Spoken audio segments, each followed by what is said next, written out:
7 kinds of men want polygamy. 5 of them will burn their house down trying it. Now, every one of those 5, they actually think they're the exception to the rule. Warning, what you're about to hear may challenge your beliefs, confront your excuses, and expose where your frame may be weak. Good, because comfort doesn't build leaders. Truth doesn't follow trends, and legacy was never meant for the crowd.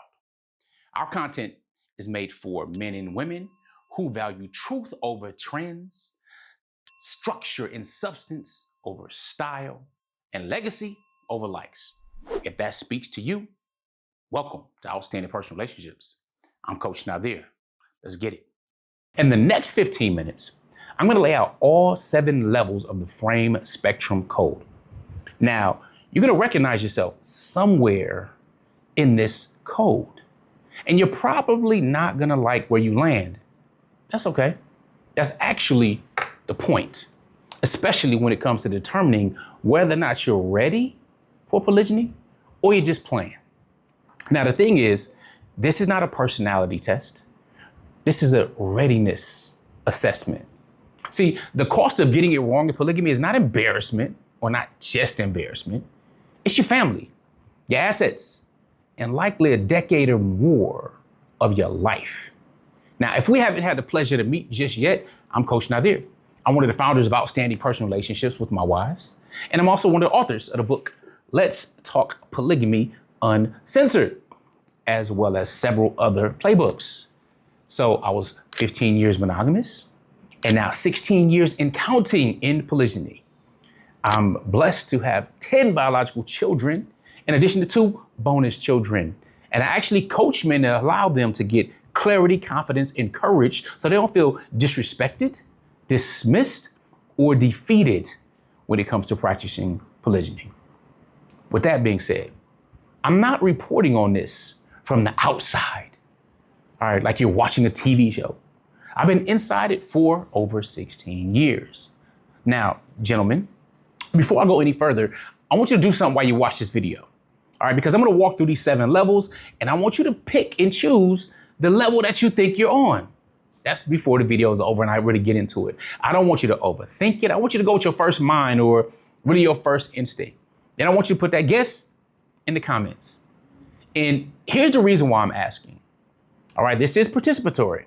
Now, at the end of this video, I'm gonna share with you how to take the actual assessment and get your official score, right? It takes about 7 to 8 minutes. It scores you across 5 pillars and gives you your real polygamy readiness number. And I'm gonna tell you right now what happens when men do both. The first thing is that men tend to actually rate themselves higher than they actually score on the quiz. It's not a coincidence, it's not necessarily ego-driven, though sometimes it can be. But the gap between where you guess you are and where you really are is the most useful piece of information that you're gonna get from this entire video. So put that in the comments when the time comes. Then go take the real assessment and find out how far off you were or if you're right on target. So this is what I need to take away from you first. Most men judge themselves on polygyny readiness based on 2 things. Number 1, finances and income. They say, look, Coach Nazir, when my income hits a certain number, I'll be ready. Or number 2, when I meet the right woman, it's gonna all make sense, fall in line, I'll be ambitious and I have that extra drive. Look, both of these are excuses. In reality, both of these are just simply outsourcing. So you can't outsource your readiness to your bank account or wherever you keep your assets. You can't outsource it to a woman or a stranger or even a woman that you just haven't properly vetted yet. Neither one of these things is about you. You, sir, are the variable. All right, polygyny, again, is for exceptional men, not just for men who sit back and wish and whine. All right, so let's get to it. Readiness is not a resource. It's a maturity level. And the thing about maturity levels is that they can be measured. It's demonstrable. So here's the catch. And I know a lot of brothers don't want to hear this, but look, polygyny does not fix a lack of structure. It exposes it, just like a building. right? So if you marry an incoming wife or, marry somebody else, she becomes a multiplier. So she multiplies whatever is already in your house or your foundation, if you will. So if you have order, it multiplies that order. It expands well. It's strong. But if there's drift or resentment or unspoken conflict or drama in your house, polygyny is going to multiply that. Likely in front of your children or publicly or both. So here's the deal. I built a spectrum and it's 7 levels. It goes from C1 through C7. But before the levels, you need to understand a yardstick, because simply having levels, you just think of a score, right? And the score doesn't mean nothing if you don't know what it's being measured against. So I want to talk about specifically frame. And it's not going to be a long video, and I know I'm getting into teaching in some particulars, but the 5 pillars are frame, F-R-A-M-E. The F stands for fearless. So I'm going to ask you a question. Can you sit in discomfort without flinching? All right. Can you say the hard thing to your wife or your wives, the woman that you love, and not take it back when she shows emotion? She may cry. The R is for reliable. Does your word survive contact with your calendar? If you say it's going to be Tuesday, is it Tuesday, or do you push it off for another day? A, ambition. Are you building something, or are you maintaining something? Because a man without a vision is not neutral. He's fading away to nothingness. Or, of course, one of my favorite, M, masculine. Do you lead or do you manage? Leading means you carry the vision and direction, and you also hold the consequences on your shoulders. Or you're managing, keeping the peace and calling it leadership. Are you exceptional? That's E. Have you separated yourself from the average, the top of the bottom of the bottom of the top? Do you stand out? Are you willing to be outstanding? So I'm not going to ask you to rate yourself on camera or anything like that. That's what the assessment is for. So a self-rating without structure is how men talk to themselves, or really talk themselves into a level that they haven't earned, they wish and they want. So what I want you to do is I want you to listen for which of those 5 you already know are weak within you. You know for a while. All right, fearlessness, reliability, ambition, masculine, or exceptional. Which one? See, knowing that makes it useful. So here's the piece that most assessments get wrong. All right, and they're usually personality assessments, or there's some general stuff like, fortune tellers are used, right? A low score doesn't mean that you're necessarily missing something. It could mean that your systems are just running backward or they're inverted. For example, see, fearlessness inverted is not necessarily cowardice. It's really insecurity. And sometimes it can be ruthless. Or masculinity, for example. Inverted is not softness or femininity. Many times it turns to being a bully, thinking that's what it is. Talking loud, saying nothing. The trait is there, it's just pointed the wrong direction or at the wrong target. Unfortunately, many times it's a man's own family. So as I walk you through these 7 levels, you're going to hear those 5 pillars show up over and over. Watch which one keeps failing or that's weak for you. If what I'm saying is hitting harder than expected, there's a reason. See, most men were never taught how to introduce difficult conversations, especially about polygyny, without collapsing emotionally, over-explaining, falling prey to the tears, and losing control of frame. That's exactly why I created the Forbidden Conversation Playbook. How men of value introduce polygyny without losing respect, their families, or their frame. So you can learn step by step how to lead hard conversations, handle emotional reactions, including yours, maintaining respect, and stop feeling dismissed, disrespected, or defeated. If that's where you are right now, go to polygamybooks.com, or the link is wherever on this page. Now, back to what I was talking about. Now, they're grouped into 4 tiers. All right. So again, C1 to C7. Here are the 4 tiers.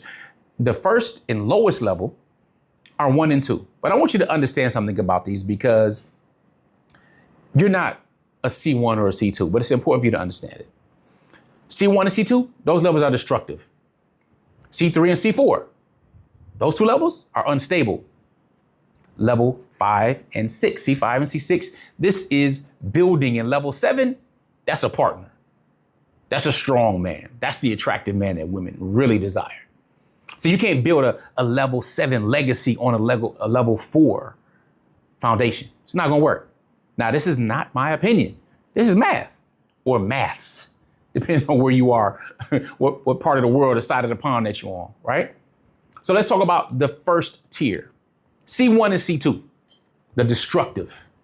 See, this is extremely important. And I know you need to understand this, even though you're likely not a C1 or C2, because they're not going to sit through any of my videos. I talk about responsibility and being exceptional. Now, again, you're not a C1 and a C2, but you need to understand what it is because your wife might think that in her emotions. So the moment you open your mouth about polygyny, the first thing your wife may do is wonder what level you're on. Or she might accuse you of being just the worst thing ever. Who knows? So you need to know exactly what it is. So C1 is the corrupt. That's the worst type of man. That's the cold, calculating, predatory, the molesting, the rapist, the so on and so forth. No empathy. Sees the world as survival of the fittest and believes he's winning. So 2 signs of that, for example, these are the Epsteins of the world. All right. 1 sign is superficial charm goes upward to the people trying to manipulate. Tyranny goes downward, usually the inner circle, polished and charismatic to peers, but harmful and cruel to the rest of the world. That's like an American Psycho, for example. Number 2, trail of bodies, ruin partners, relationships, business associates, exploited all kinds of people. Really the only common denominator in each of the horror stories tends to be that person. Now, this isn't just masculine or feminine. The frame applies to both sexes, but I'm talking about specifically men. This is what people miss about him. Patience tends to be his weapon. He's not impulsive, he plans. Then there's C2, the second part of this destructive character, destructive level. He's not a planner, he's impulsive, chaotic, volatile. Hair trigger rage over a tone of voice, or 0 to 100 over what seems like nothing. So if you're looking at a person's past, that's a combative. The C2 is combative. That person that may have restraining orders against them, can't hold different jobs, runs from responsibility, always has excuses for days. And then when you ask them or confront them about it, they get combative. They start barking. The bark is loud. The bite is nothing, but that's a C2 combative. Many people may read him as the strong one because he's the loudest person in the room. That's one of the signs of weakness to begin with. I understood a long time ago that many times silence is what you need to look out for. But the rage of that individual tends to be the mask. Again, loud, obnoxious, mistaking that for strength. So if you're a C1 or C2 and you add an additional wife, the fact of the matter is you have not built or expanded a family. You've really built a second crime scene. And prayerfully, it won't be the most destructive type of crime scene. But C1 and C2 need to stay away from polygyny. Now, C3, that's the cynical. This is extremely important because understanding this level means that you're getting into the breach. You can talk about growth. This is the person who's a transactional user, many times called a player, if you will. See, his dysfunction is not hot like a C2, for example. It's more cold, intellectual. And some of the signs that give him away every single time, whether it's that's the influencers online that talk a lot. These are the people that consume a lot of the red pill talk, but they have blue pill actions. So he talks about building, about masculinity, about the system, but he's not fit, not financially stable, no vision, and no plan actually in place. Not able to demonstrate these things. So he has the vocabulary, but none of the receipts. That matters. So the relationship is generally a transactional. What can I get from this person? So whether that's having a rotation or just treat women like, just numbers and utilities, it is what it is. The challenge is that this contempt eventually leaks. It starts as charm, but it comes out as bitterness. There's a complaint. There's no accountability. And he calls it brutal honesty as a shield. So just right before he's being honest, he absolves himself of the consequences by, I'm just being brutally honest with you. And boom, but does not accept responsibility or accountability. That's the C3, the cynical. I call this functional maturity a clown. All right. So the person who's a C3 generally thinks of themselves as like a C5. He learned the red pill info and got permanently stuck in the anger phase. And I'm not endorsing the red pill stuff. I'm just saying that's where he's likely at. The C4, that's the conformist. Now, I really need you to pay attention here because statistically speaking, this is most of the men watching this video right now. So let me walk you through this area because this is where the model really proves itself in the frame spectrum code. His two weakest pillars are A, the ambition, and exceptional. That's the whole problem right there. No vision, all right, and no separation from the pack. This is somebody who is just an apathetic drifter. He goes wherever the lazy river takes him. He's the definition of mediocre masses. See, the other three are present. Every one of them is running backwards, C1, C2, C3. Fearlessness is not in him. It's fear of discomfort. He's passive aggressive instead of direct because being direct means there's conflict and conflict is uncomfortable. So he practices conflict avoidance. Reliable shows up as the grumbling provider. He may do the work, he may be a provider, but he resents it out loud in front of his wife, in front of his children. His masculinity generally is inverted. So he's an insecure provider. He avoids leadership and he calls it keeping the peace because they want to rock the boat. That is the C4. That's the conformist. The one to go along to get along. And the fact is, generally when a conformist wants polygyny, he usually just wants an escape hatch from the first marriage that he never learned how to lead in. And the challenge with that is, your wife can smell that from across the room. So when you are super average, you just super average. That's not something that is attractive nor respected by other men. Now, C5, this is the climbing. The fact of the matter is, most men that I come into contact with to step up to the next level are here. So if you're still watching, there's a real chance that you probably are here as a C5. I don't know. But you've done something most men never do, the C5s. You looked at your own life and decided it wasn't good enough, that you could do better. Your ambition and exceptional generally are your two strongest pillars. All right, these are the exact two that the C4 is weakest on. That's the main difference between a C5 and a C4, and it's real. See, the C5 has begun to separate from the masses, and it may feel lonely, all right? Birds of a feather flock together. You separate from that pack. That's proof of separation. But I need you to look at the other three. See, fearless is thin for a C5. You might be the awkward debater. You learning new ideas and concepts, or you preaching new things about your identity, but you might get defensive or reactive because your new identity is still fragile. You're still growing into it. All right. Your reliability may be thin. Your core struggle might be habitual relapse. You might fall off. You might go back, or it's easy to deal with patterns and habits because you've dealt with them your whole life. Your masculinity is developing. You might be coming out as preachy or arrogant, or I'm better, or this, the veil has been lifted from my eyes, so I know better. But knowing better and doing better are two different things. Your ambition generally kind of is pretty strong, but you could be guru hopping. I need to learn this and learn that, shiny object syndrome. I need to learn this, learn that. Heard from this person over here, this sounds good. This person over here, take you from everybody, but not knowing how to really set your own just yet. That's a C5. You might have a big folder of screenshots and memes or a bunch of podcasts that you follow that you might have started or restarted 4 or 5, 6, 10 times. You might not be lazy, but you're unanchored. That's a C5. Again, that's somebody in the process. Look, C5s, I like them. They're actively in the struggle. Now, what separates a C5, a climbing, from the C6 in polygamy, it's not info. See, the C5 already has more info that he can use. People are drowning in information, but starving for wisdom. This is what differentiates that between the C6. A C6 has structure and also has someone that holds them to it.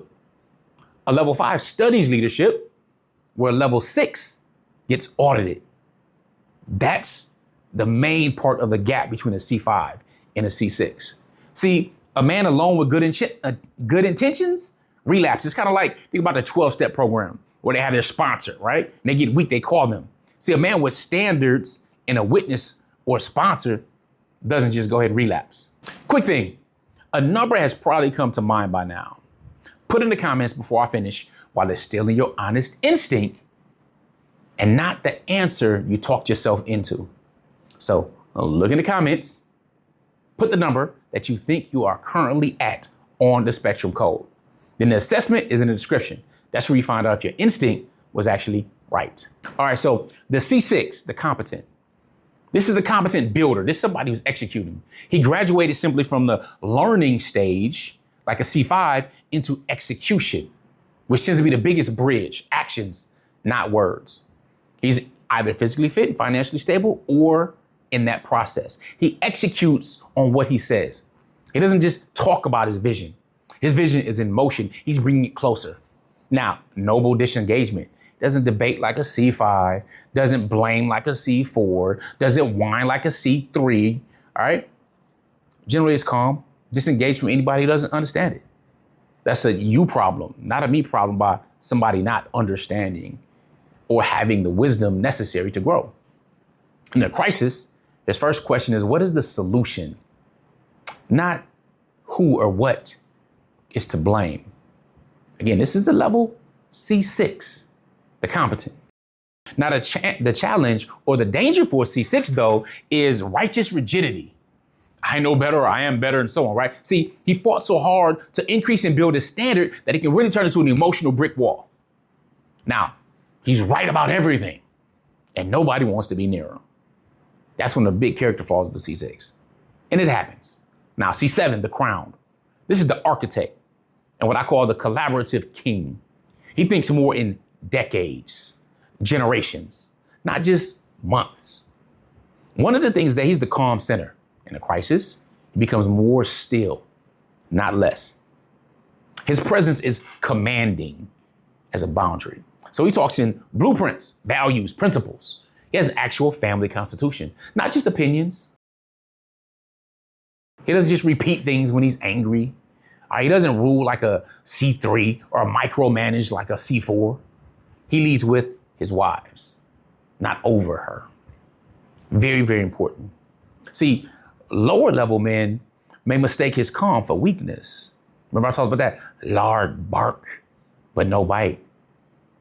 They are unable to process a man whose vision is strong enough that he doesn't need to be combative about it. You might have heard that a lion doesn't respond to the barks of dogs. Now, here's what I'm going to let you know about this spectrum. The jump from 4 to 5 generally can be information. You might read something. You woke up. You moved. All right, you opened your eyes to what's around.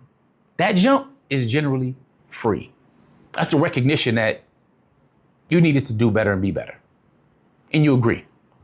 But see, every jump between each level after that costs you more, costs you something. The jump from 5 to 6 is not information. C5s already have plenty info. Remember I said they're drowning in info, but they're starving and they're dying of thirst for wisdom. 5 to 6 is structure, accountability, and a witness.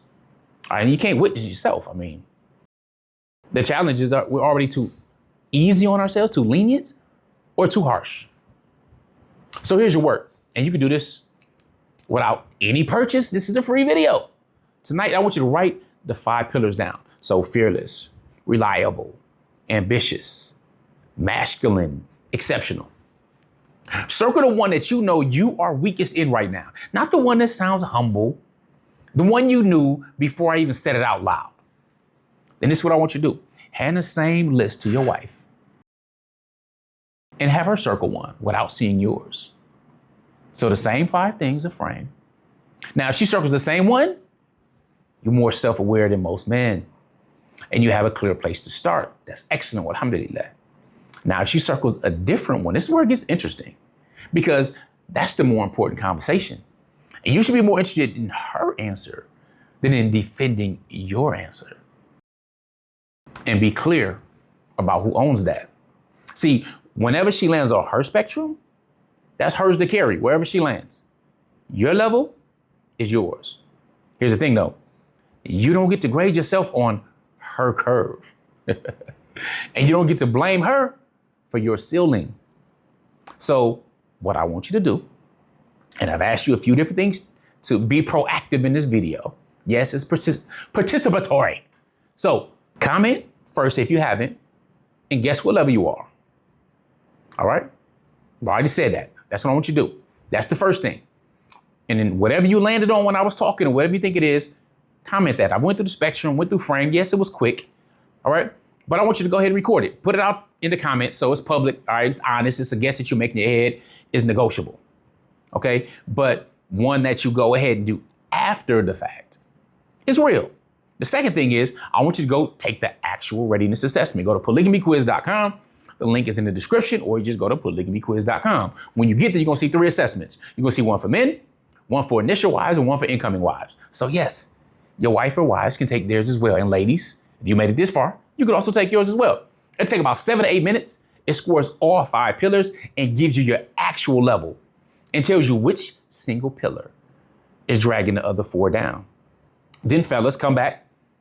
Whether you guessed high or guessed low, or maybe you hit it right on the head. Let me know. Put it in the comments. And I will let you know now, most of you are going to guess high. We tend to do that. For whatever reason, ego or not. Guessing high is what a level 5 does. It's literally in the scoring. That's very important to know. So, with that being said, I don't want you to be average. Average is nothing but the top of the bottom or the bottom of the top. So it's wise not to open your mouth to your wife about polygyny until you know your number and where you are. The challenge is that you can't lead a conversation that you're not ready to survive. So with that being said, make sure you're being outstanding, but you must be willing to stand out first. Go to polygamyquiz.com, take the official assessment, come back, let me know where you stand. All right, Coach Nazir, Assalamu alaikum wa rahmatullahi wa barakatuh. Peace.